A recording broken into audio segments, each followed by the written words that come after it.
अगर वो second season लेके आ रहे हैं definitely they are seeing it in a very nicer वे.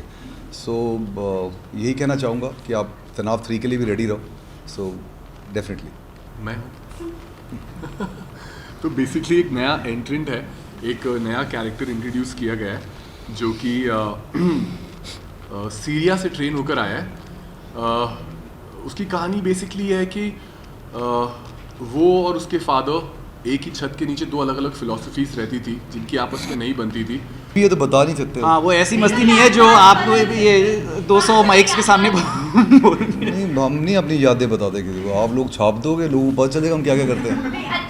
और हमने ये साल भर पहले शूट किया था. हमारी शक्ल लगता है कि अच्छी वाली यादगार होगी. कैसे गन वेपन हैंडल करते हैं उनको ऐसे दिखाया कि वो ट्रेंड हैं.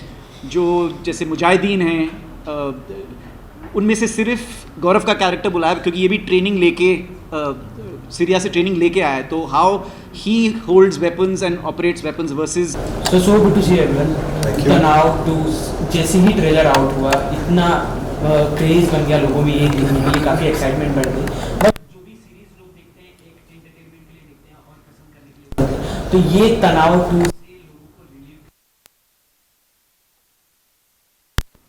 उसके बारे में कुछ बताइए. रिलीव मतलब कैसे, मतलब क्या इंटरेस्टिंग होने वाला है, क्या एक्साइटमेंट लोगों में जो है वो बरकरार रहेगी, उसके बारे में. I think it's very entertaining show. Entertainment he relieve होता है सबसे ज़्यादा. सो एक कहानी है, उसको हम बता रहे हैं, उसको रियलिज्म तरीके से बता रहे हैं. There is a very smart way of telling. But interestingly अगर आप पूछोगे, ये तनाव शो का नाम है. अब तनाव से रिलीफ दिलवाना मैं कौन सा झंडू बाम हूँ. So at the end of the day it's entertaining show. It's a well made show. और सेकंड सीज़न लेके आ रहे हैं. और पहले सीज़न का लोगों का रिस्पांस बहुत अच्छा रहा है. और सेकंड सीज़न में सब ने बहुत अच्छा काम किया है और अपनी अपनी कहानियाँ लेके आ रहे हैं. And we have worked very hard about it. So I think उनका तनाव कम ही रहेगा इसमें को लेकर.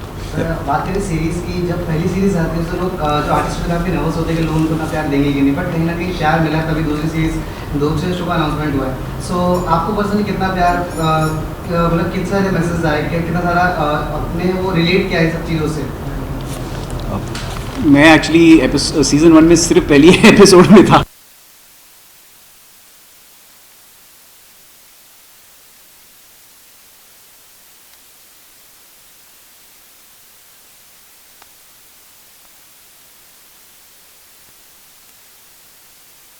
और इंटरेस्टिंगली जिन लोगों ने उस शो को देखा उन्होंने रिलेट किया और बहुत सारे लोगों ने पसंद किया. मैसेजेस तो आते ही हैं, लेकिन खुशी इस बात की होती है कि जो लोग शो बना रहे हैं इस चीज़ को, जैसे अपलॉज है और सोनी लेव इसको अपना बना रहा है मिला के. तो अगर वो सेकंड सीज़न लेके आ रहे हैं definitely they are seeing it in a very nicer way. So यही कहना चाहूँगा कि आप तनाव 3 के लिए भी रेडी रहो. सो डेफिनेटली तनाव तो कश्मीर में पूरा शूट किया है, तो कैसा एक्सपीरियंस रहा कश्मीर में शूट करके, वहाँ के लोकल लोगों से आप जब मिले, कैसा एक्सपीरियंस रहा आप तीनों का ओवरऑल? मुझे तो मतलब कश्मीर बेहद ही खूबसूरत जगह लगती है. मैंने शूट भी किया है बहुत वहाँ. पर्सनल जैसे हॉलीडेज़ पे भी गया हूँ. तो I have only great things to say about Kashmir and its people and its food and its culture. और जब भी किसी प्रोजेक्ट पे काम करता हूँ जहाँ पे कश्मीर में शूट करने होने की पॉसिबिलिटी है, तो मैं तो बहुत खुश होता हूँ. I love going to Kashmir. Kashmir बहुत सुंदर है. इसको बार बार कितना कह लोगे आप. It's a universal truth. वो चंद्रमा है या सन है, it's universal truth, right. It's very beautiful. और वहाँ काम करके भी अच्छा लगता है, वेदर भी अच्छा होता है. जैसे कई बार हम शूट कर रहे होते हैं तो कुछ प्रॉब्लम्स हो सकती हैं शूटिंग के दौरान. कैमरा ख़राब हो सकता है या किसी की डेट्स का इशू हो सकता है. कश्मीर जैसी जगह पर वो भी अगर हो जाता है तो हमें लगता है अच्छा हो गया, एक छुट्टी मिल गई है, तो will have fun in the weather. So बहुत अच्छा लगा हमें काम करके कश्मीर में. बहुत मज़ा आया. मतलब हम सबको मालूम है कितना खूबसूरत है वो, बट आई थिंक उससे भी ज़्यादा वहाँ के लोग बहुत अच्छे हैं. तो उनके साथ काम करके बहुत अच्छा लगा. मतलब अगर आप उनको थोड़ा बहुत वार्म है, अगर आप उनको इज़्ज़त थोड़ा प्यार देंगे तो वो दे रिटर्न इट 10 folds. तो वो बहुत अच्छी चीज़ थी. एंड बाकी तो सबको पता ही है कि हेवन ऑन अर्थ है, विच एक्चुअली इज़ ट्रू. हमने आप तीनों का कैरेक्टर देखा तनाव में, अब तनाव 2. कितना आप लोगों के लिए कितना इम्पोर्टेंट है आप लोगों का कैरेक्टर जो आप पकड़ के रखे हो, तनाव 1 तनाव 2, कितना इम्पोर्टेंट है और कितना आकर्षित है आप लोगों के लिए, मैं जानना चाहूँगी. देखिए ऑफ कोर्स आकर्षित है, तभी हम इसको निभा रहे हैं। मेरे हिसाब से इस शो के किरदार बहुत कॉम्प्लेक्स है, उनमें डेप्थ बहुत है, लॉजिकली कनेक्ट करते हैं। अगर कोई नेगेटिव या विलन प्ले कर रहा है, for example Gaurav is playing that, तो उनकी अपनी निजी ज़िंदगी के बहुत सारे पहलू हैं जो बड़े इंटरेस्टिंग हैं। So that is the most interesting part in the show for us.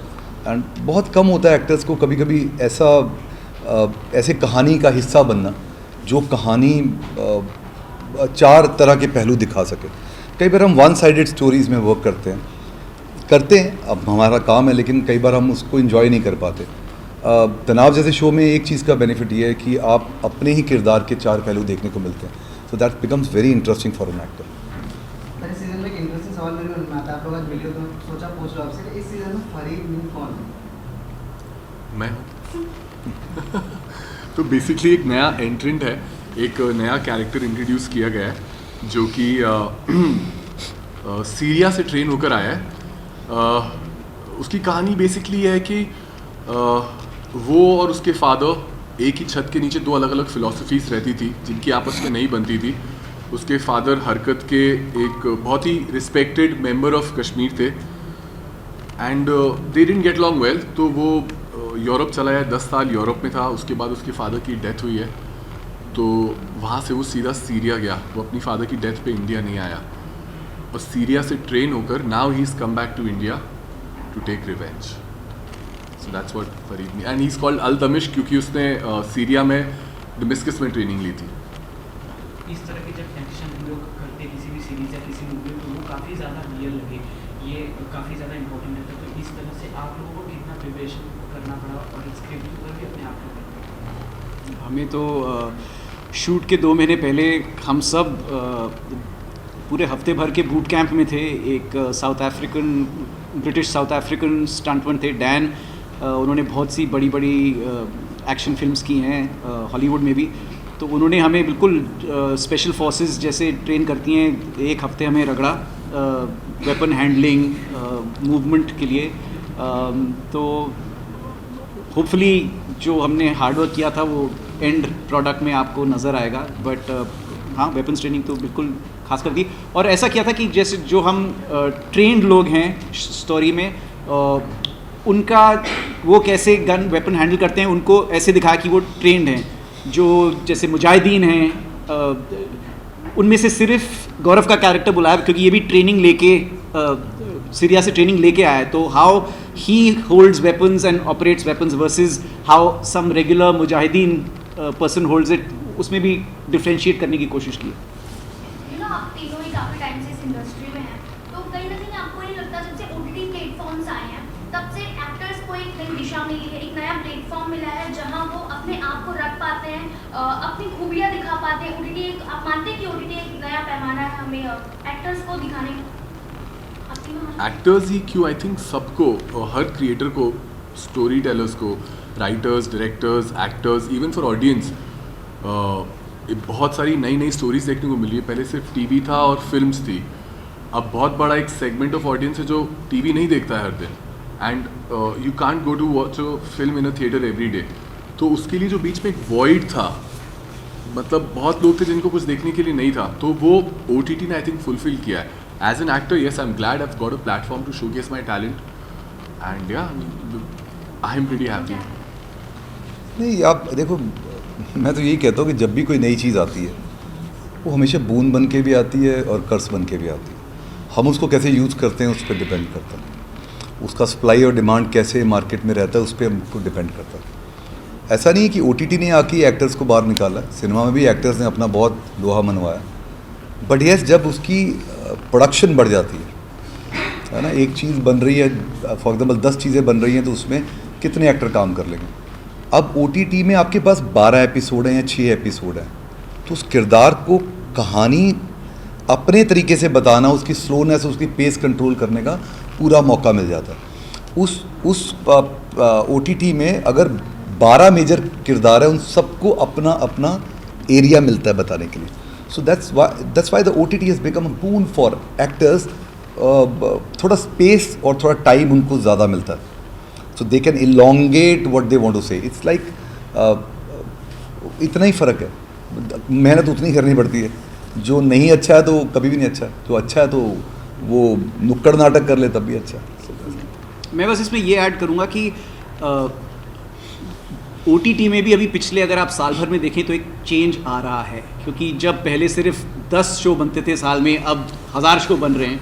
सो मतलब उसका भी एक ऐसा हिस्सा है जो यू फील कि it doesn't belong here, you know, it feels like the problems that people used to have with TV वो इधर फिर से हो रहे हैं। तो आई फील कि OTT जो ये इंडस्ट्री है ये भी अभी थोड़ा स्टेट ऑफ फ्लक्स में है in terms of budgets, in terms of the stories that they want to tell, जो rural versus urban scripts हैं, तो इसमें भी बदलाव आएगा and it should come। and जैसे मानव ने बोला कि सबके लिए काम है, that was the biggest boon कि एक्टर से लेके डायरेक्टर से लेके सिनेमाटोग्राफर से लेके क्रू से लेके लाइटमैन से लेके everyone had work, and I think that was the biggest boon, and which is why I think we are all, everyone's very grateful that this happened in India। अब तीनों काफी ज्यादा शांत लग रहे हैं। अगर मैं पूछूं कि बिहाइंड द सीन तनाव तो मैं काफी तब भी शांत थे क्योंकि आपकी स्टार कास्ट काफी ज्यादा बड़ी है। कुछ ऐसे मस्ती हुई है वहाँ पर?